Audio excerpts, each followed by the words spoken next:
welcome to You Can Do It, a Zoomcast powered by Special Olympics.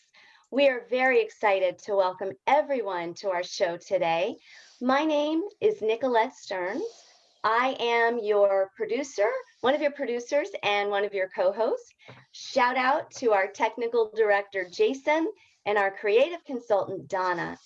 And a huge welcome to the awesome co-hosts, co-producers, and Adam is our film editor.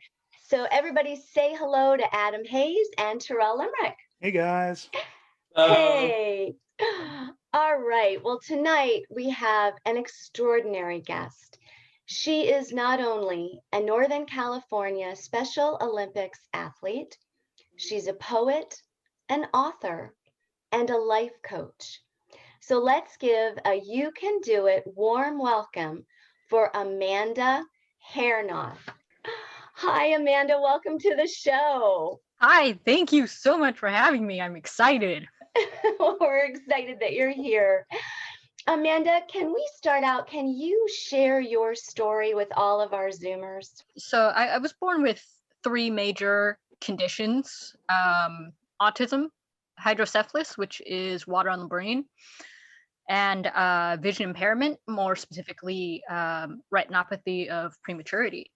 And with the combination of those disabilities, it made it extremely difficult at times for me to, I guess, progress in certain areas. The autism wasn't discovered until I was 26. Now I'm 31.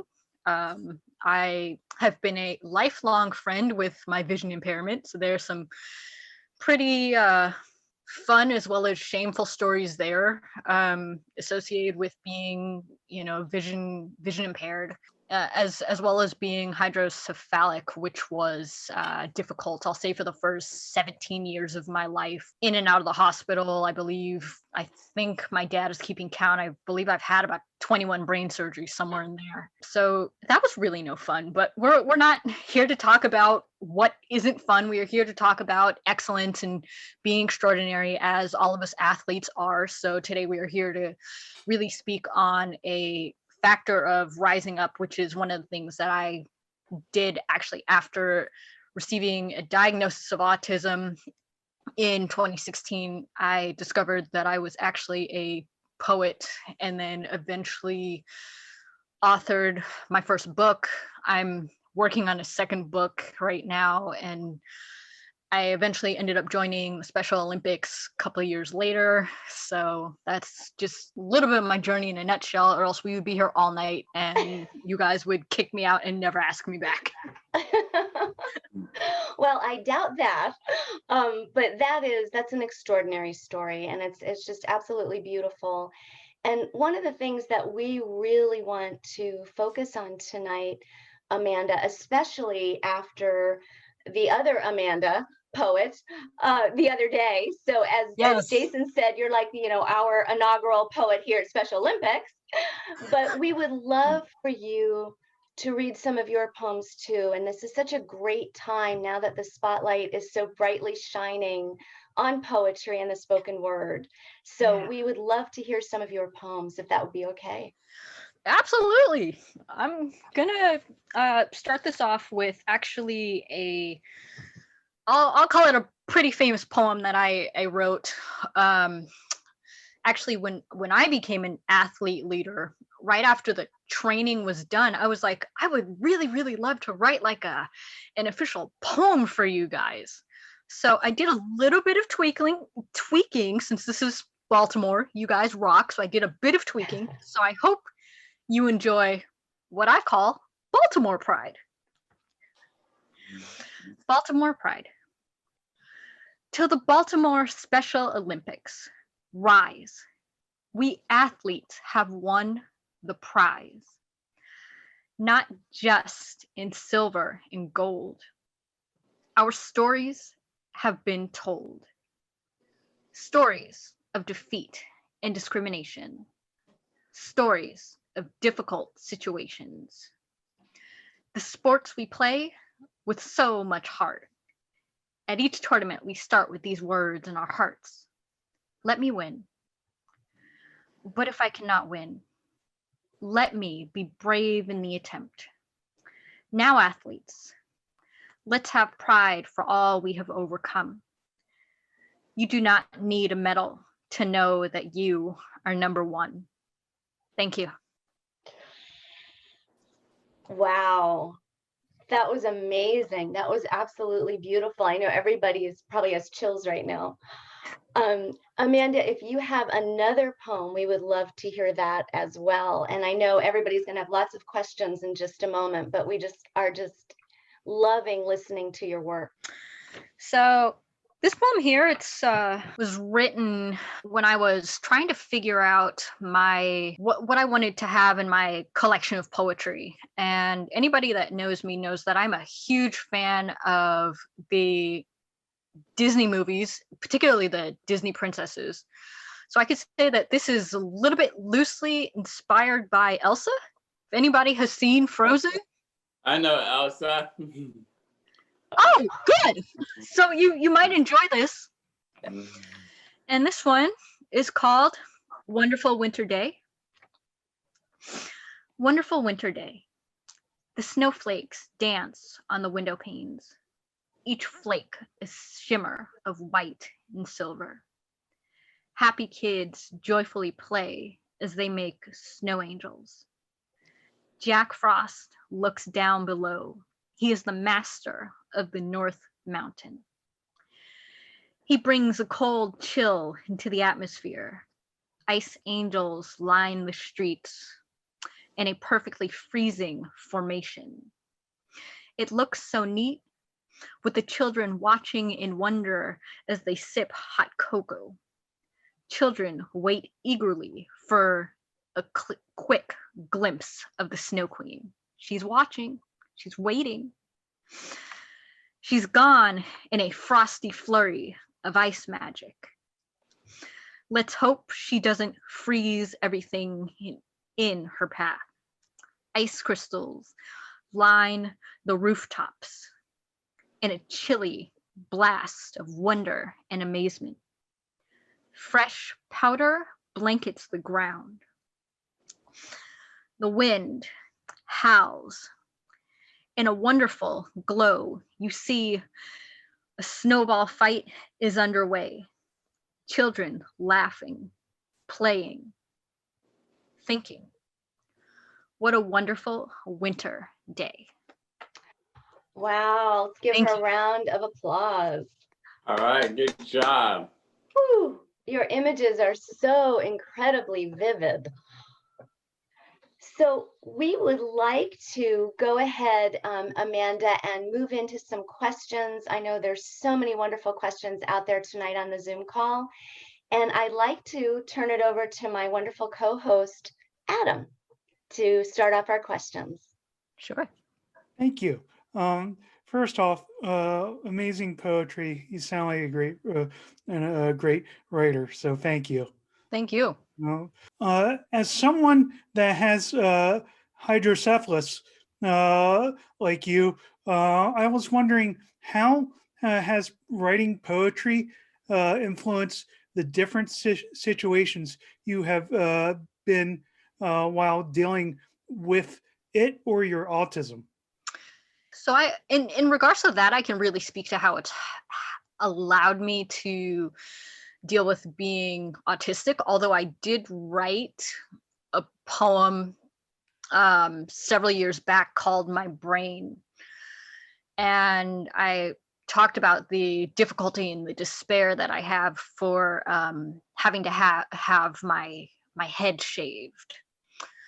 And if it's one thing that is that I've noticed, particularly if you grow up in like an Indian community, there's something sacred, I guess, like about like Indian women in their hair, and a lot of them don't cut it for whatever reason. But for me, it was just more of I don't want to cut my hair, because going back to growing up and liking princesses like Princess Jasmine, who had really long hair, and now I'm faced with the fact that I'm in some cases bald.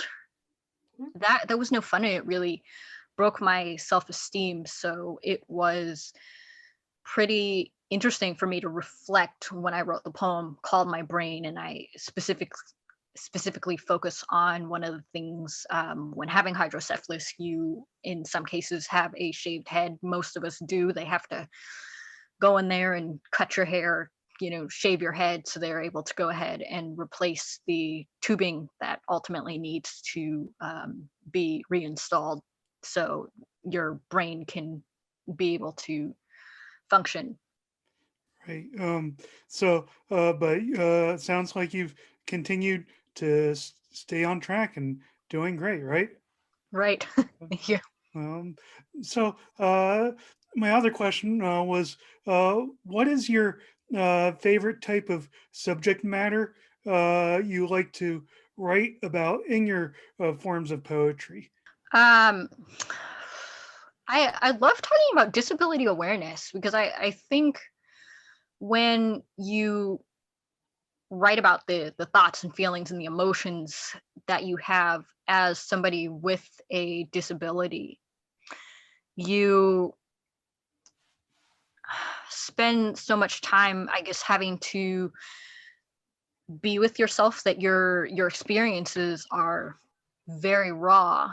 I didn't read it tonight, but I wrote a poem called Dear Autism, and it was essentially a letter to my autism, a letter to my diagnosis, a letter to how I was feeling to receive such a diagnosis much later in life. It's not necessarily an easy thing to cope with, but poetry transcends boundaries. It breaks down barriers, not only for the poet writing it, but I say for the listeners. And much as we saw at the inauguration, I know that Amanda's poem broke down barriers. I don't even have to ask. It definitely did something. It definitely spoke to me in my heart and said, you know what, definitely something needs to be done. Right. How do you see your future through the power of poetry? I see my future through the power of poetry most definitely on a global stage. Honestly and truly feel that the power of poetry and the power of words, and I'm hoping that my words will be able to do this and have this effect, that it will be able to go ahead and change a nation and thoughts and opinions specifically for persons with intellectual disabilities, not just within the Special Olympics, but really around around the world. I consider myself to be a trailblazer, and I'm not going to stop until I get as many people to go ahead and listen to what it is that I'm saying. I mean, even if people have to tell me to shut up, they have another thing coming, because that's the last thing. That's wonderful, Adam. Those were great questions. And truly, Amanda, you are obviously a change maker for sure. Let's go ahead and turn the Zoom spotlight over to our other co-host, the wonderful Terrell. When you was, what age did you become a poet? 2016, shortly after I got diagnosed with autism. I was diagnosed in April. I was writing by June. What do you think the rapping singers are poets? Sing about poets? Okay, Terrell, you asked Amanda, do you think that rap singers are also poets? Yeah, no, definitely. I don't listen to much rap music, unless it is something, I guess, political. But yes, some people consider rap music to be, well, I consider rap music to be poetry just set to a beat. Well, those were awesome, Terrell. And let's go ahead. We're going to take time now, Amanda, to hold space for our Zoomers and give them a chance to connect with you, engage with you, and ask you questions. So let's go ahead. We're going to start with Sierra. You've got the Zoom square. what message do you have for people with disabilities, like just overall, not just in poetry, but if they're doing so many different goals, like what is your message to them? Like, I think it's very clear, and this goes across the board, not just to the Special Olympics community. This is anybody, to me, who's dealing with a disability, regardless of whether you're an athlete or not. Don't give up.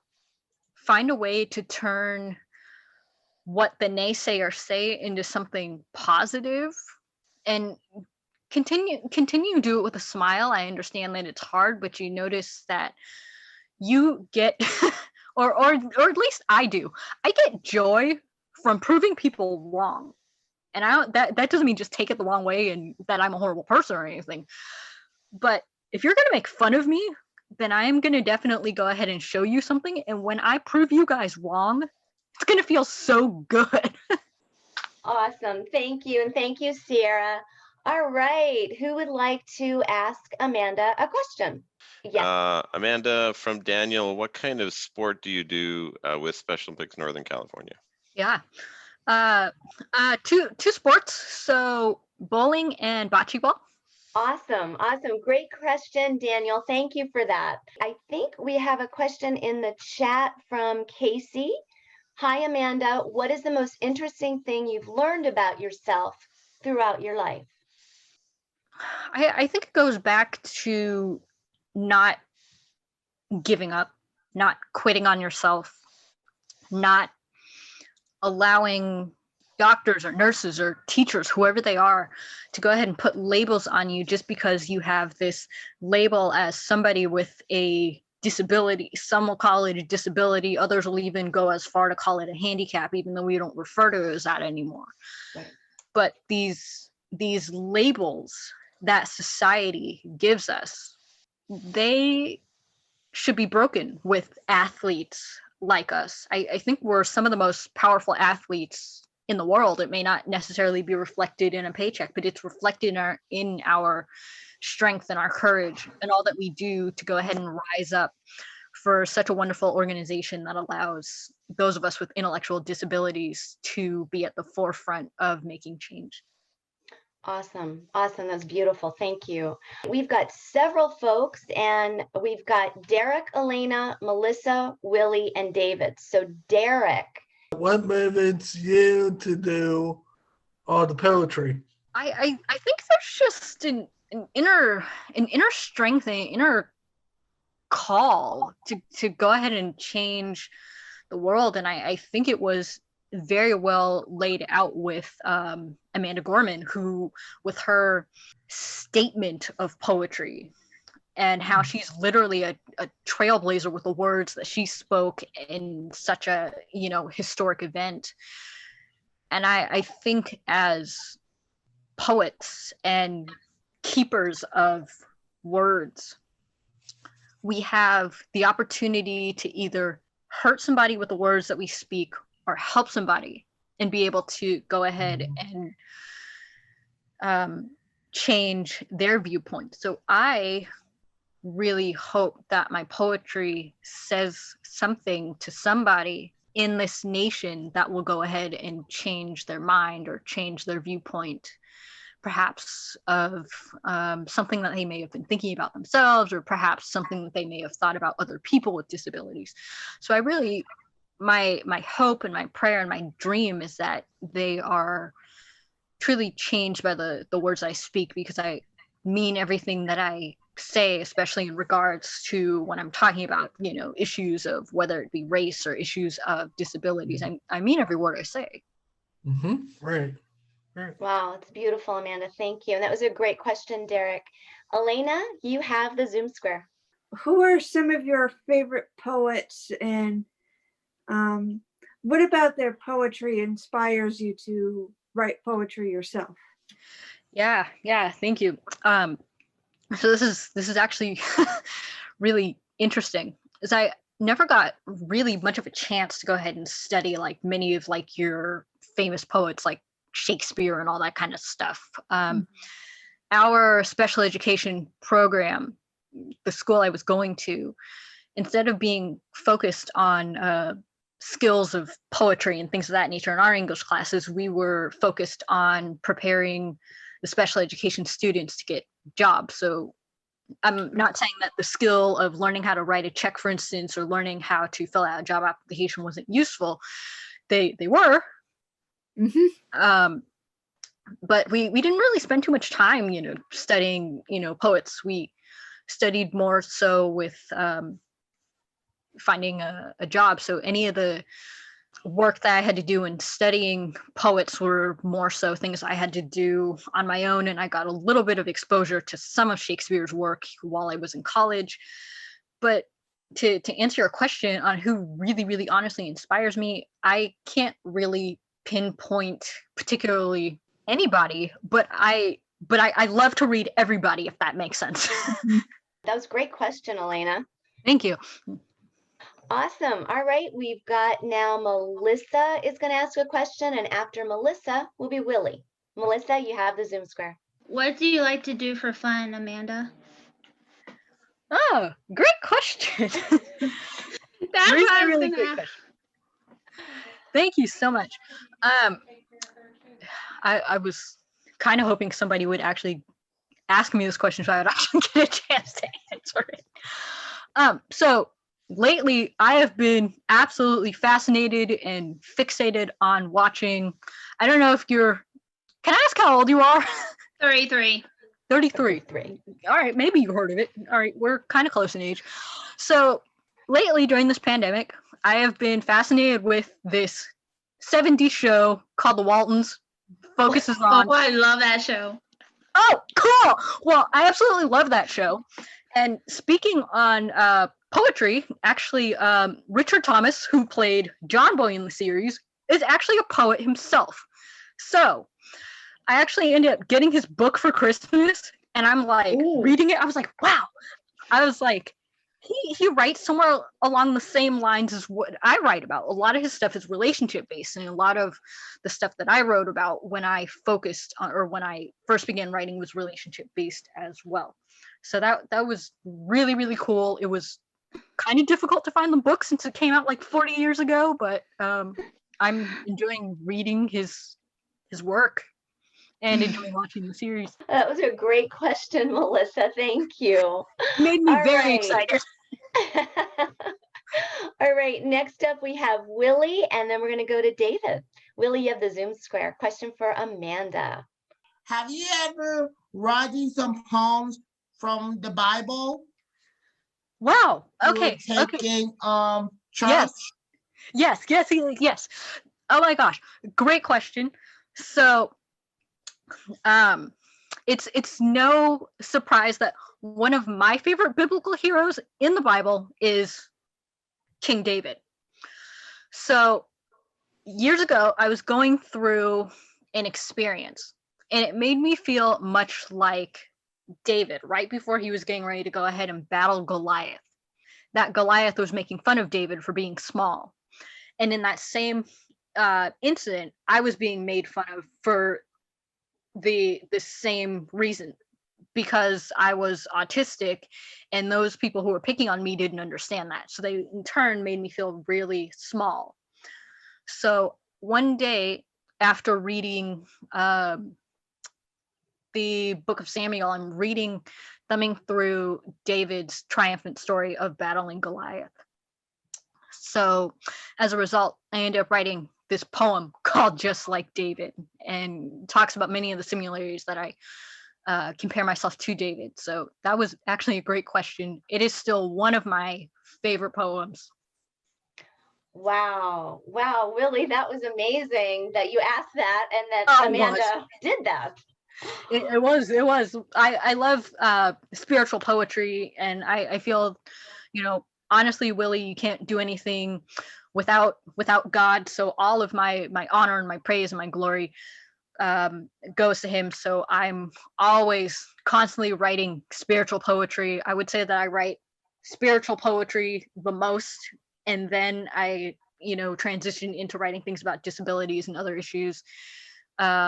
I actually began, my pastor allowed me to submit poems once a month. So I've been doing that since 2017, I believe. So first every month, they print them out in the bulletin, and the congregation gets to hear them and everything. And so it's really great. And, my honor and my glory goes to the Lord up above. So thank you. Wow, thank you, Amanda. I think that each and every one of us on the call today has felt that inspiration that David was referencing. I think your work is extraordinary, and you are a trailblazer and a change maker. And I think it sounds like you're at the beginning of that journey. So there's a lot more to come, which we're super excited about. And Amanda, on behalf of everybody here, can we give a round of applause to Amanda for joining us tonight? An extraordinary night, very, very special. And Amanda, thank you for all of the healing energy you're sending out in the world with your words. Thank you. Thank you. It's very, very powerful. And Terrell, where are we all going to be 2 weeks from now? I don't know. I'm just kidding, Nick. So let's see. Come back in 2 weeks. We will be here or be square. Be here or be square. And Adam. No, Adam. Adam. Guys. Hi, Adam. How are you? There we go. And guys, remember, bring your questions, and remember, stay positive. Yes. And Amanda, thank you again for everything, for your beautiful words, for bringing your wonderful energy. And reminder to everybody, you can catch us on Fridays at 4:30 on My MC Media, channel 21 in Montgomery County. And until next time, everyone be well, be safe, and we'll see you soon. And wave goodbye. Thank you, Amanda. Thank you. You're amazing. Bye, everybody. Thanks, guys. See you.